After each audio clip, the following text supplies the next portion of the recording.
She had a 5-minute explanation of how she flips every package and she looks at the ingredients and she goes to their website. She looks at all the claims that are made. Then she goes to the Better Business Bureau and she looks to see if there's any complaints. And all I could think in my head while she was talking, like, how in the world do you have time for that? Well, after describing how she wants to be a conscious consumer and does all that work, she goes, but in the end, my kid has to eat. And I think that is such an important message for the industry, which is there are a growing number of consumers who care about these things. And the easier we make it for them to understand that this is an item that matches their value set because it doesn't have X, Y, or Z in it, the more we can give back to the mom who spends time with her kid and wants, in the end, her kid to have dinner. Welcome to Fresh Take with IDDBA, your source for essential insights, trends, and professional growth in the dairy, deli, and bakery industries. I'm Kat Shanahan, Vice President of Marketing and Membership with IDDBA. Today, we're excited to bring you another edition of Inside IDDBA, where you'll learn everything you need to know about our upcoming show. Our guest is the incredible Anne-Marie Roerink. Anne-Marie is the president of 210 Analytics and an expert in translating complex consumer data into actionable growth strategies for the fresh food industry. A recognized top women in grocery and former head of research at FMI, Anne-Marie has spent her career helping leaders understand the why behind evolving shopper behaviors across the fresh perimeter. She is a mainstay on our IDDBA General Session stage, and today she's here to help us navigate the trends that will define the show floor this year. Welcome to the show, Anne-Marie. Oh, thank you so much for having me, Kat. You are practically an IDDBA General Session legend at this point. I've heard your name come up so many times. I've heard that there's been great feedback on your presentations. So without giving away any spoilers for those of us attending the show, what is kind of your North Star or central theme for the presentation this year? Well, that is some high kudos. First of all, thank you for that. And, we live in a world where today isn't like yesterday and yesterday wasn't like the day before. And while change can be very exciting, it is also, of course, something that we all need to keep track of because with change comes opportunity. And I think that's really where the show in general really lies and has opportunities for everybody to walk around, innovate, find new innovations for the show. And that's really what the trends presentation is all about. Of course, we're going to start with a little bit of performance overview. What is working? What is not? What are some of the big winners of the past year? But then very quickly, as you said in your introduction, we're going to shift to why it is happening. And to your point, we're not going to give away all the good stuff, but we've identified 3 really big undercurrents, I would call them. Not like the top trends like you'll be highlighting in What's in Store Live, but the big undercurrents of change. And nobody will be surprised to see that the economy is one of them. If you simply look at a really easy indicator, inflation, you see that across all food and beverages today, prices are 40% higher than they were in 2019. I don't know about you, Kat, but I know I'm not making 40% more than I was in 2019. And I think many consumers are with us. And so that means people haven't stopped buying. We continue to see growth. Premium can continue to do well. But at the same time, people are in the store with a very different mindset. And that mindset often is balance budgets and splurge where it makes sense. We are in categories where we can really leverage emotion very, very well. Bakery, for instance, is a big one. On the other hand, dairy can be that primary good that everybody wants, regardless of pressure on budget. So there's different levers that we need to think through and understand in that first undercurrent. The second really big undercurrent in my mind is a demographic shift we have coming at us. Now, you might say, everybody gets a day older every year, right? And it's true.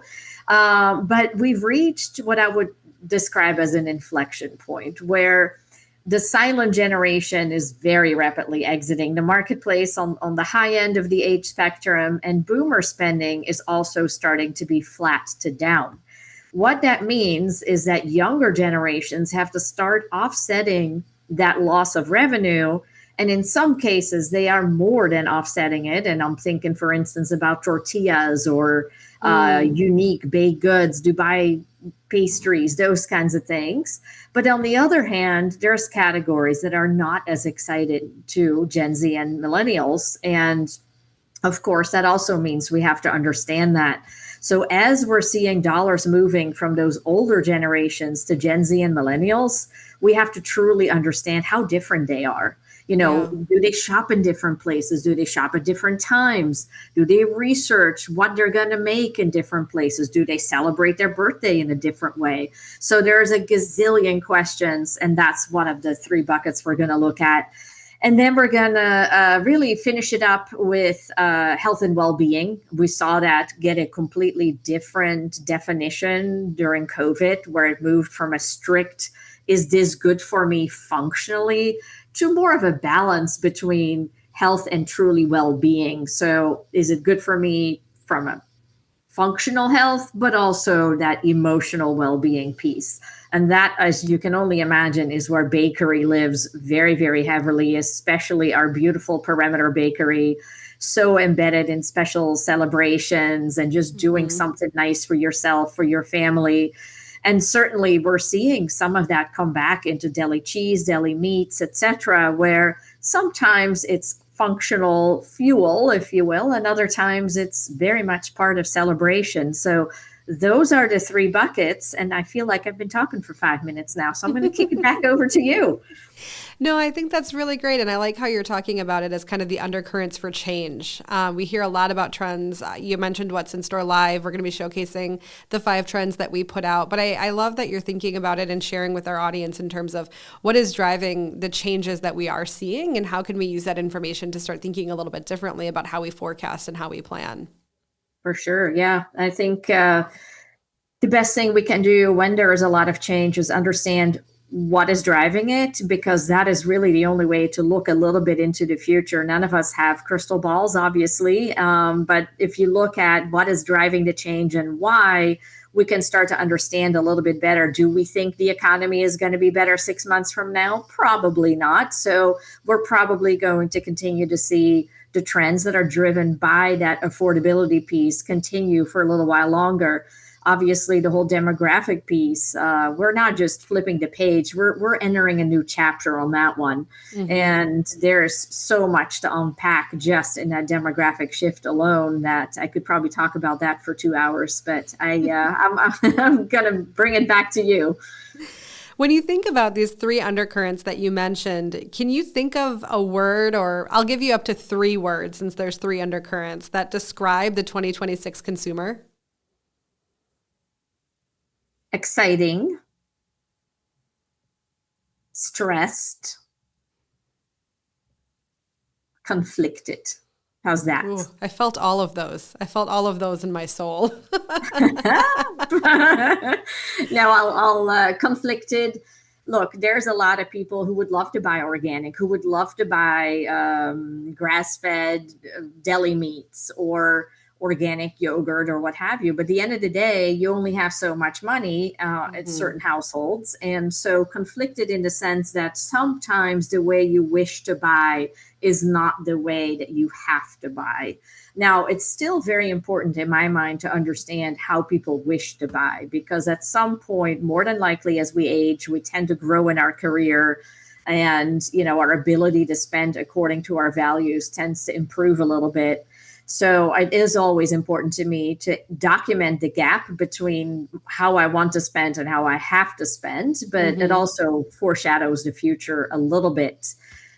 Exciting, because when we look at Gen Z and millennials, there's so much thirst for innovation and for fun flavors and unique items and a global world. And if I think back to my years on the show floor, and all the things I have tried and all the things I taste. And, that includes very small booths in the back of the trade show floor with language I can barely read or understand, but delicious foods, to some of the biggest suppliers in the industry coming up with innovation, that is going to meet an audience soon that is so much more up for innovation than a boomer who is much more routine and traditional in their approach to food. So I think we're going to have a few really interesting years coming at us.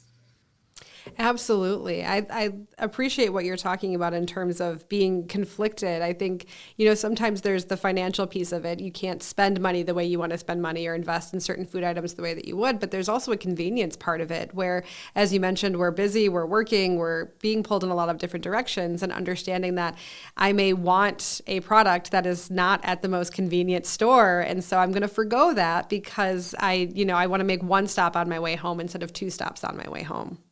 100%. And if you think about deli prepared versus restaurants, right, that's another conflicted choice where sometimes we have every intention in the world to cook. We've even pulled out all the items for dinner the night before, and we feel like we're on top of our game. And then a meeting runs long or traffic was extra bad. And here we go. The choice is to eat very late and have the entire schedule off, or quickly run to fast food. That really was the option 10 years ago. But I would say one of the biggest changes we've seen over the last 5 years is deli prepared food stepping up that game. We no longer really worry about bringing that shopper into the rest of the store to do all their shopping. We're okay with them just buying deli prepared foods. And when that mindset changed, boy, did deli prepared take off. And so we're seeing tremendous growth in full meal solutions, but also in meal components. And that's the fun part, I would say, in terms of growth and change. So many people say, I'll buy a rotisserie chicken, but I'll make the sides, or I'll buy the side and I'll make the meat. Some kind of hybrid approach means that we can win in many departments, and deli is taking the lead on that. So that's definitely another way. I would fully agree. Absolutely. So let's think about for a second the retailers that are walking the show floor, and how can they use the trends, the undercurrents that we have talked about, and how do we understand what is a must-have versus a nice-to-have? My best piece of advice, I think, is we live in a world where none of us can be a mile wide and an inch deep, right? Everything has come down to targeting. You're a marketer, you know that better than anybody else. We need to truly understand who our customer is and what need states we are trying to solve. So we mentioned earlier about affordability and how it's impacting what people are buying. Many of us will probably also have heard of our K-shaped economy, meaning we have a certain percentage of the population that aren't struggling at all. And if anything, they're struggling with time, but not money. And that's what's fueling a lot of the premium item growth. That's why specialty cheeses are doing fantastic. And items that are $60, $70 a pound are still growing. But at the same time, we have those consumers who are struggling, but every once in a while still want something fun and maybe go to the deli instead of fast food. So number one is really understanding who is your customer, what trends apply to them, and buy through their eyes. That would be my number one way to looking at it.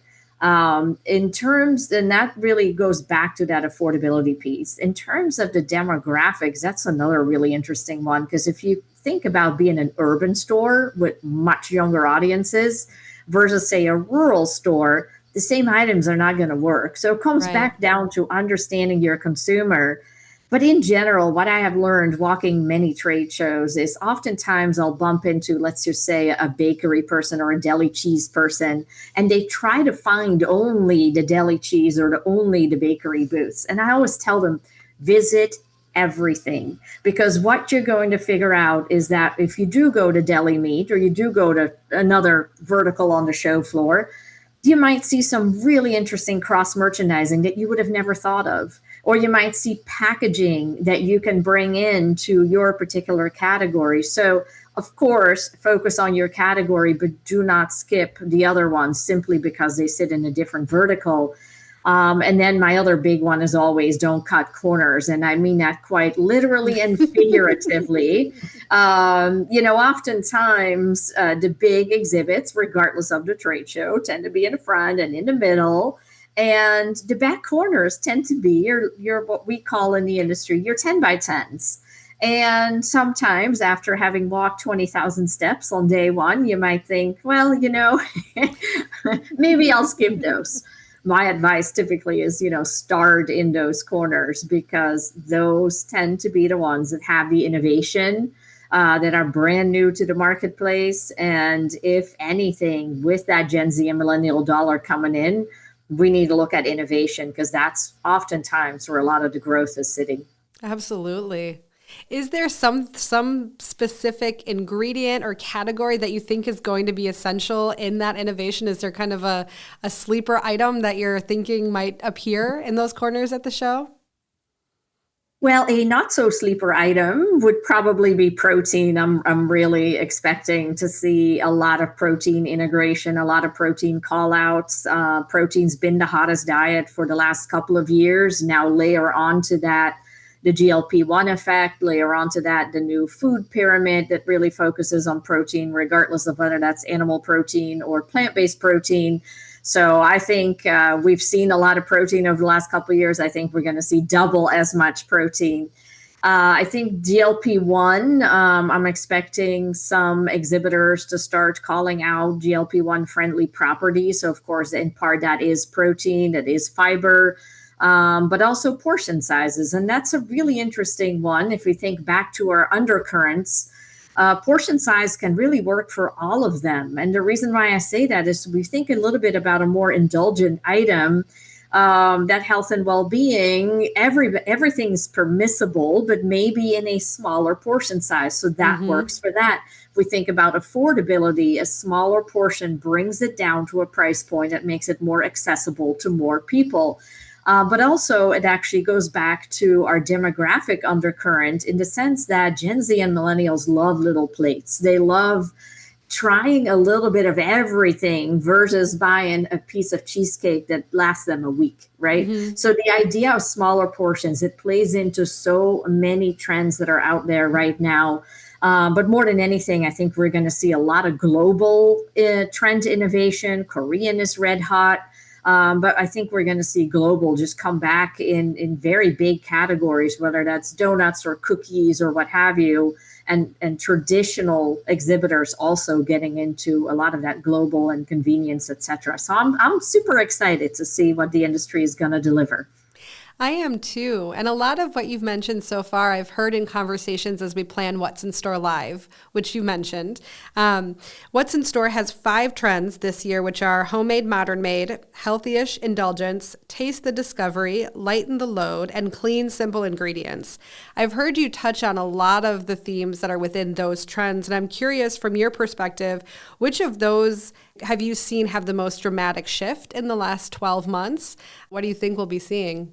The very last one, I think, is a really interesting one. We've heard people talk about ultra processed and the number of ingredients and clean label, and it kind of lived on the fringe and it was sort of associated with organic, and nobody really was talking about it in beyond generalities, if you will.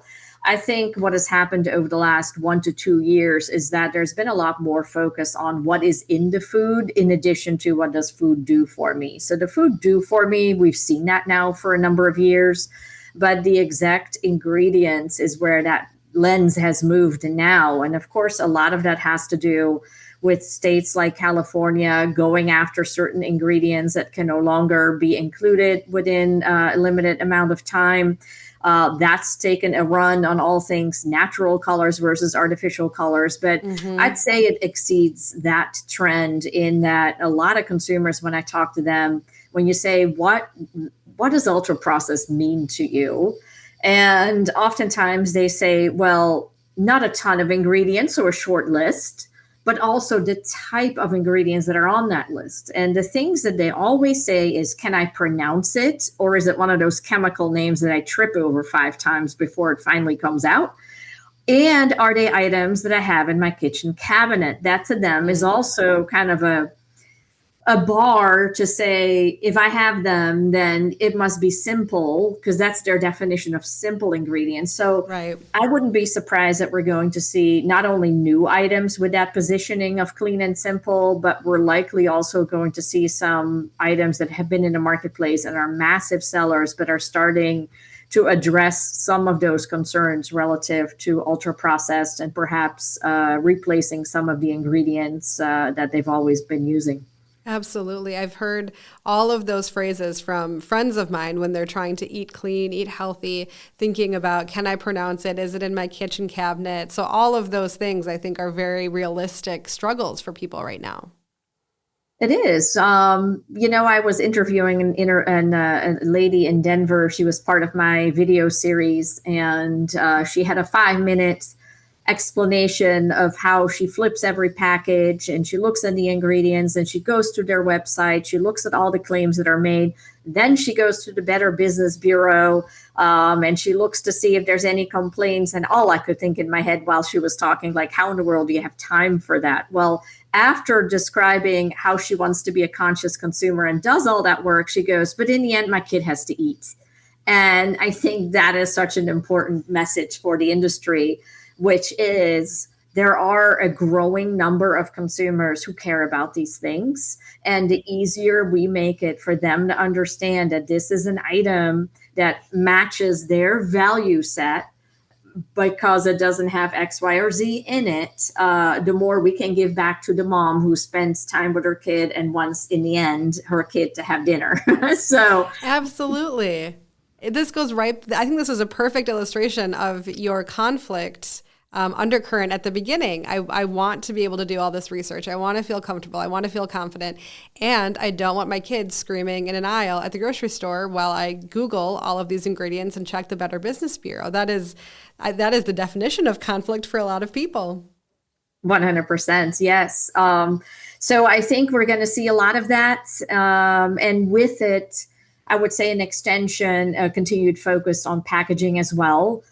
Certainly, we look at what goes in our own bodies, and that's a growing movement. But the environment is very much part of that as well. There's, and especially if you look at dairy and deli cheese, deli meat, those are not standalone issues. People don't look at the animal's health, the planet's health, and their health. It's very much that Venn diagram, if you will, where all three overlap. And a lot of consumers feel if the animal was raised in a more healthy way, that it's got to be better for me. Right. If it's better for the planet, it's got to be better for me, or at least maybe for my, for future generations. So I think the more we can do to communicate as a industry to illustrate that, of course, our items are delicious, but they're also nutritious. They're also good for the environment. They're safe. They're everything else that you're looking for in a way that the consumer can very easily understand and trust.